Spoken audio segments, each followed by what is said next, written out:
ডাকাইত, এগুলো ডাকাত। একটা মানুষের চেহারা স্কিন যদি কালো হয় এর মধ্যে একটা সৌন্দর্য আছে না নাই? একটা মেয়ের স্কিন যদি কালো হয় তারপরও চেহারায় সৌন্দর্য আছে না নাই? কয় না হুজুর আমার বউ সুন্দর না, কালা কালা। আছে না নাই? তুই ডাকাইত। তুই কি? একজন মানুষের চেহারা যেরকমই হয় আপনি খেয়াল করে দেখবেন তারপরও তার অবয়বের মধ্যে একটা এক্সট্রা অর্ডিনারিটি আছে, কারোর সাথে কারোটা মিলে না। সুবহানাল্লাহ পড়েন। এজন্য প্রতিদিন স্ত্রীরে বলবেন, স্ত্রী তুমি সুন্দরী, তুমি অনন্যা, তোমার চাইতে সুন্দরী গোটা বিশ্বে কেউ নাই। কইবেন না? মুরব্বীরা কয় না, কইতাম না, আগে কইয়া ফেলাইছি। এগুলো বলবেন। এগুলো বললে স্বামী স্ত্রীর মধ্যে ভালোবাসা বাড়াই দিবে কে? আল্লাহ। আমি প্রায় এগুলো বলি, উৎসাহিত করি যে স্বামী স্ত্রীর মধ্যে যে ভালোবাসাটা এটা পবিত্র, এটা জান্নাতি। এই ভালোবাসা জান্নাতে শুরু হয়েছিল সাইয়েদনা আদম আর হাওয়ার মধ্য দিয়ে। চিল্লা এখন ঠিক না? স্বামী স্ত্রী দুইজনে একের হাতের সাথে আরেকজনের হাত মিলালে হাতের সগীরা গুনাহ মাফ করে কে? আল্লাহ। স্ত্রীর চেহারার দিকে নজর করে তাকালে চোখের গুনাহ মাফ করে দেয় কে? আল্লাহ। স্ত্রীর জন্য প্রতি মাসে যে খরচ দেন এই টাকাগুলো সদকা দেওয়ার সওয়াব আছে না নাই? আছে। স্ত্রীকে যে দামি দামি ভ্যানিটি ব্যাগ কিনে দেন এটা তো সওয়াব আছে না নাই? আছে। কক্সবাজারে ঘুরতে নিয়ে গেলে সওয়াব আছে না নাই? আছে। ফুল কিনে দিলে সওয়াব আছে না নাই? আছে। ভালোবাসার গান শোনাইলে সওয়াব আছে না নাই? আজকে পারবেন না শোনাইতে রাত্রেবেলা? পারবেন? পারবেন? পোলাপাইন রাখায় পারবো। তোকে তো বেটা বিয়েই হয় নাই, বিয়ার পরে শোনাইস। তো এই ভালোবাসার গানগুলো শোনালে নিজেদের মধ্যে একটা ইন্টিমেসি তৈরি হয়। বিশ্বনবী এরকম স্ত্রীর সাথে খুনসুটি করতেন, ভালোবাসা করতেন। এটা হালাল, কিন্তু এটা জায়গা মতো না করে ভাবির লগে করলে মায়ের আসে না নাই? ভালোবাসার গান জায়গা মতো শোনাতে হবে। স্ত্রীকে ভালোবাসার গান না শুনিয়ে যদি চাচাতো বোনরে শোনাও, শালিরে শোনাও, পাড়ার মেয়েদের সাথে যদি টাঙ্কি মারো, ফিল্ডিং মারো, মায়ের আসে না নাই? তার মানে জায়গা মতো করলে সব সওয়াব। সুবহানাল্লাহ পড়েন। আর বিয়েটারে সহজ করে দিবেন। আমি তো সব জায়গায় বলি বিয়েটাকে সহজ করে দেন, আমরা বিয়েটারে কঠিন করে ফেলছি। একটা ছেলে এই দেশে 16 থেকে 18 বছর বয়সে ম্যাচিউরড হয়, কিন্তু ওরে বিয়ের পিড়িতে বসায় 32 বছর বয়স। তো বাকি 32 বছর কি আঙ্গুল চুষবে? কথা কন, কি করবে? ও যে পাপ কাজ করে, ও যে পর্নোগ্রাফি দেখে, ও যে মাস্টারবেশন করে, এগুলোর পার্সেন্টেজ গুনাহ মা বাবার আমল নামায় আছে না নাই? মা বাবার এত সহজে পার পেয়ে যাবেন না। ছেলে মেয়েগুলারে সময় হলে বিয়ে দিয়ে দেন। বিয়ের চেয়ে ভালো কাজ পৃথিবীতে আছে? যেই সমাজে বিয়ের খরচ বেড়ে যায় ওই সমাজে জেনার খরচ কমে যায়। বিয়ে করতে লাগে 10 লাখ, জেনা করতে লাগে 500 টাকা। কথা কন। এজন্য জেনাকে সহজ করবেন না বিয়েকে সহজ করবেন? বিয়ের কথা কইলেই পোলারা কয় তুই নিজের পায়ে দাঁড়া। তো এতদিন ও কার পায়ে দাঁড়াইছে? সহজ করবেন তো? আল্লাহ তুমি বোঝার তৌফিক দাও। এরপর আল্লাহ বললেন আমি মানুষকে শুধু আশরাফুল মাখলুকাতি বানাই নাই, আমার খলিফাই বানাই নাই। মানুষের চেহারাটা শুধু আমি সুন্দর করে দেই নাই, গোটা বিশ্বের মধ্যে মানুষকে আমি সবচাইতে শক্তিশালী করেছি। সবচেয়ে শক্তিশালী কে? মানুষ। চিল্লায় বলেন শক্তিশালী কে? আল্লাহ যখন পৃথিবী বানালেন, মুসনাদে আহমদ ইবনে হাম্বলের বর্ণনা, পৃথিবী কাঁপাকাঁপি শুরু করলো। খালি কাঁপে, খালি কাঁপে। পৃথিবীর কাঁপাকাঁপি বন্ধ করার জন্য আল্লাহ পৃথিবীর মধ্যে 7টা টেকটনিক প্লেট বসিয়ে দিলেন। 7টা পাহাড়। 7 tectonic plates creates the mountain range on earth. এই 7টা প্লেট পৃথিবীতে এই পাহাড়গুলো উঁচু নিচু টিলা টপ্পর তৈরি করেছে। পৃথিবীব্যাপী যত পাহাড় আছে এই টেকটনিক প্লেটের কারণে। ওয়াজআলনাল জিবালা আওতাদা।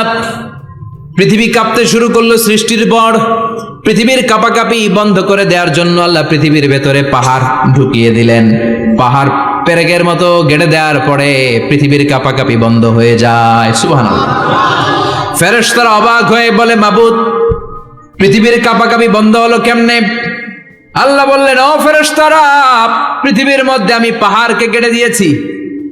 পাহাড় গেড়ে দেওয়ার কারণে পৃথিবীর কাঁপাকাঁপি বন্ধ হয়ে গেছে। ফেরেশতারা বললেন তাই নাকি? পাহাড়ের এত বড় শক্তি। ইয়া রাব হাল মিন খালকিকা আশাদ্দা মিনাল জিবাল। আপনার এই সৃষ্টিকুলের মধ্য থেকে পাহাড়ের চাইতে বেশি শক্তিশালী কিছু আছে নাকি? আল্লাহ বললেন হ্যাঁ আছে। পাহাড়ের চাইতে শক্তিশালী হচ্ছে আল হাদিদ, মানে লোহা। পাহাড়ের চেয়ে শক্তিশালী কি? এই লোহার নামে কোরআনে সূরা আছে না নাই? সূরার নাম কি? কথা বলেন। وأنزلنا الحديد فيه بأس شديد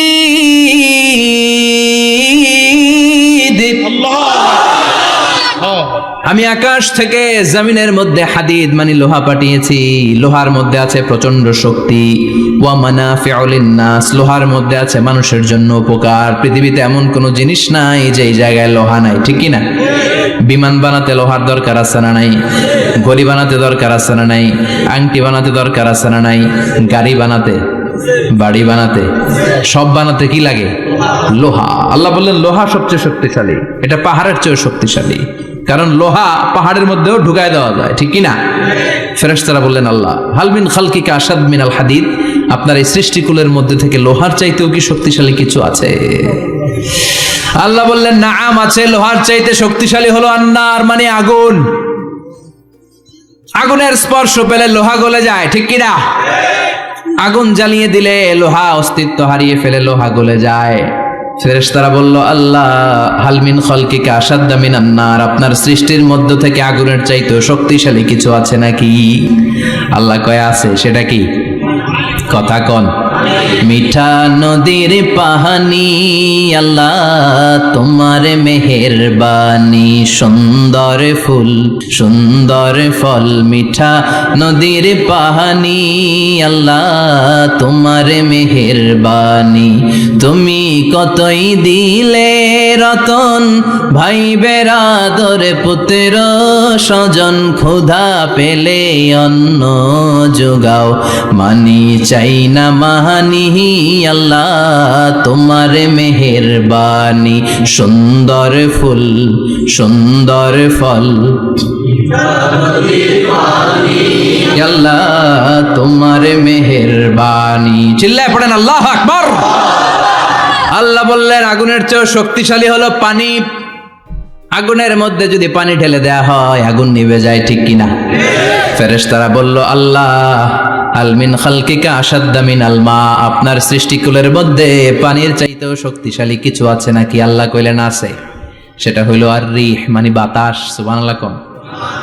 কারণ বাতাসের ঝাপটায় পানি দোলা খায়, বাতাসের ঝাপটায় পানির মধ্যে উচ্ছ্বাস তৈরি হয়, সাগরে জলোচ্ছ্বাস হয়, ঠিক কিনা?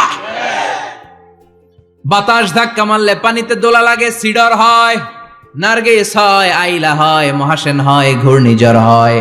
পানির চাইতে বাতাস বেশি শক্তিশালী।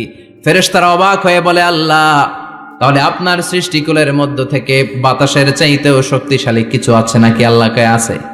ফেরেশতারা বললেন বাতাসের চাইতেও শক্তিশালী যদি কিছু থেকে থাকে সেটা কি? আল্লাহ বললেন সেটা হলো মানুষ, বনি আদম আল ইনসান। তবে ওই মানুষ যেই মানুষ দান করে, কি করে? ডান হাত যা দান করে বাম হাত সেটা টের পায় না। সুবহানাল্লাহ। আল্লাকা সিররুন ইনদাল্লাহ বাইনাকা আনতা ওয়া বাইনাল্লাহ, আল্লাকা সাদাকাতুন তাখফা লা ইয়ালামুহা ইল্লাল্লাহ, আল্লাকা সিররুন ইনদাল্লাহ বাইনাকা আনতা ওয়া বাইনাল্লাহ, আল্লাকা সাদাকাতুন তাখফা লা ইয়ালামুহা ইল্লাল্লাহ। সুবহানাল্লাহ পড়েন। তোমার কি এমন কোন আমল আছে নাকি যে আমল আল্লাহ ছাড়া কেউ জানে না? তুমি এমন কোন গোপন দান করেছো নাকি যেই দানটা আল্লাহ ছাড়া কেউ দেখেনি, ঠিক কি না? গোপন দান আল্লাহর রাগকে কমিয়ে দেয়। তাহলে ওই মানুষ ওই বাতাসের চাইতেও শক্তিশালী যে মানুষ ডান হাতে দান করলে বাম হাতও টের পায় না। মানুষ টের পাওয়া তো দূরের কথা, চিল্লায় পড়েন আল্লাহু আকবার। এজন্য আল্লাহ বললেন মানুষকে আমি আশরাফুল মাখলুকাত বানালাম, মানুষকে আমি আমার খলিফা বানালাম, মানুষের চেহারাটা সুন্দর করলাম, আবার মানুষকে আমি সব চাইতে শক্তিশালী করে বানালাম। তার এই আল্লাহর কোরআন যদি ঠিক মতো পড়া যায়, মানুষের মতো মানুষ বানিয়ে আপনারা জান্নাতি বানাবে কে? তার মানে এই কোরআন পড়লে মানুষের মতো মানুষ হওয়া যায়। চিল্লায় বলেন কি হওয়া যায়? সবাই বলেন মানুষের মতো মানুষ হতে চান তো সবাই? সবাই চাই। আসুন দেখি মানুষের নামে সূরায় আল্লাহ কি বললেন, পড়েন। আউযু বিল্লাহি মিনাশ শাইতানির রাজীম বিসমিল্লাহির রহমানির রহিম হাল আতা আলাল ইনসানি হিনুম মিনাদ দাহরি লাম ইয়াকুন শাইআম মাযকুরা। আল্লাহ বললেন, মানুষের জীবনের একটা সময় ছিল যেই সময়টা উল্লেখ করার মতো মানুষ কিছুই ছিল না। সুবহানাল্লাহ। প্রত্যেক মানুষের জীবনে এমন একটা সময় ছিল যেই সময়টাতে উল্লেখ করার মতো সে আসলে কিছুই ছিল না, তার অস্তিত্বই ছিল না, সে জিরো ছিল, তাকে জিরো থেকে হিরো বানিয়েছে কে? আল্লাহ। হাল আতা আলাল ইনসান, এই হাল হচ্ছে ইস্তেফাম তাকরিরি, বিমানা কাদ আতা আলাল ইনসান, অবশ্যই অবশ্যই মানুষের জীবনে এমন একটা সময় এসেছে লাম ইয়াকুন শাইআম মাযকুরা, উল্লেখ করার মতো সে কিছুই ছিল না। কার কথা? মুফাসসিরিন একরাম ইনসান দ্বারা এখানে দুইটা জিনিস বুঝিয়েছেন, এক হলো সাইয়েদনা আদম, আর এক হলো আমরা সবাই। এই পৃথিবীতে মানুষ বানানোর তিন ক্যাটাগরি। ক্যাটাগরি নাম্বার 1, মাও নাই বাবাও নাই, এই সিস্টেম আল্লাহ কারে বানাইছে? কথা বলেন। আবার শুধুমাত্র মা আছে বাবা নাই, এই সিস্টেমে কাকে বানালেন? আবার বাবাও আছে মাও আছে, এই সিস্টেমে কারে বানালেন? আমাদেরকে বানালেন। আবার সাইয়েদনা আদমকে আল্লাহ যখন বানালেন, তিনি বানালেন মিন তিনিন লাযিব, এঁটেল মাটি থেকে বানালেন। এঁটেল মাটি দিয়ে কাঠামো বানানো যায় না, স্ট্রাকচার করা যায় না। এঁটেল মাটি জমিন থেকে নিয়ে আল্লাহ রেখে দিলেন 40 বছর। চিল্লায় বলেন কয় বছর?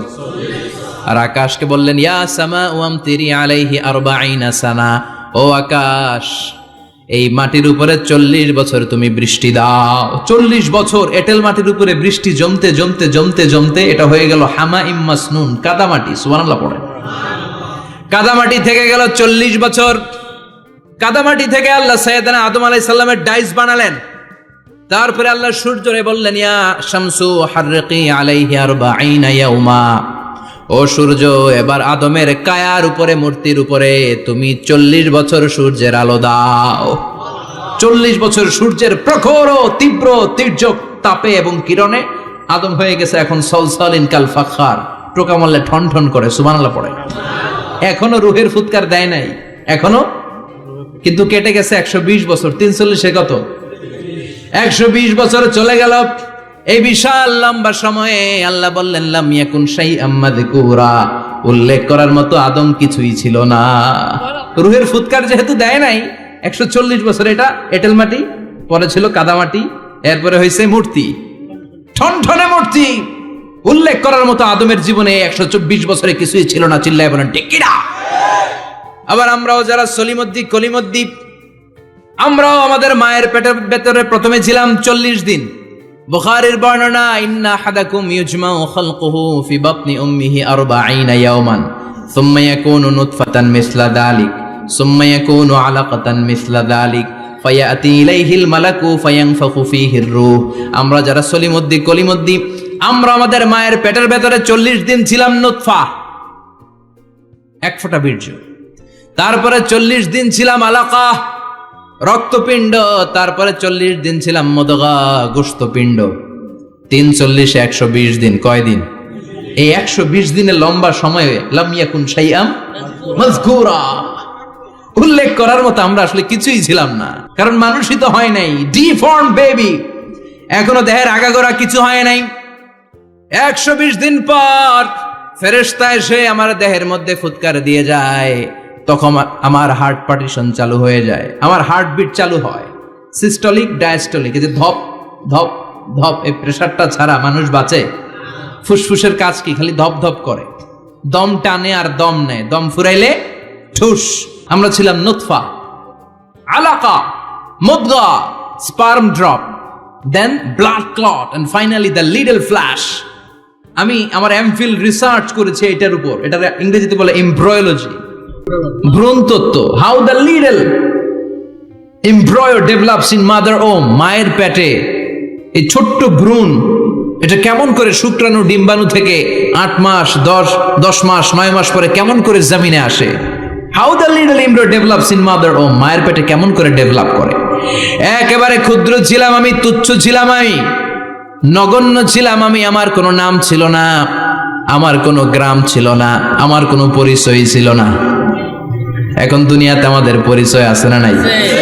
কিন্তু মিজানুর রহমান আজহারি একটা সময়ে লাম ইয়াকুন শাইআম মাযকুরা, তোর কেউ চিনতো না, তোর নামটাও কেউ জানতো না, উল্লেখ করার মতো তুই কিছুই ছিলি না। এটা দিয়ে আল্লাহ বুঝাতে চাইলেন তোর কিছুই ছিল না, জিরো থেকে আমি হিরো বানালাম। ক্ষমতার দাপট দেখাবি না, ক্ষমতার অহংকার দেখাবি না, টাকা পয়সার গরম দেখাবি না। 2 দিনের টাকার মালিক হয়ে ওর পা জমিনে লাগে না এরকম টাকা তা ছেড়ে নাই। লাম ইয়াকুন শাইআম মাযকুরা, তোর চেয়ে বড় ক্ষমতাশীল ছিল ফেরাউন। আল্লাহ ছাড় দিয়েছে, ছেড়ে দেয় নাই, ঠিক কি না? নমরুদরে ছাড় দিয়েছে, ছেড়ে দেয় নাই, ঠিক কি না? আবু জাহেলকে ছাড় দিয়েছে, ছেড়ে দেয় নাই, ঠিক কি না? এখনো যারা গাদ্দারি করে, ইসলামের বিপক্ষে কথা বলে, ইসলামকে জমিনের ভিতর গেড়ে দিতে চায়, দেখা যায় আল্লাহ ওদেরকে ছাড় দেয় কিন্তু ছেড়ে দেবে না। চিল্লায় কও ঠিক কি না?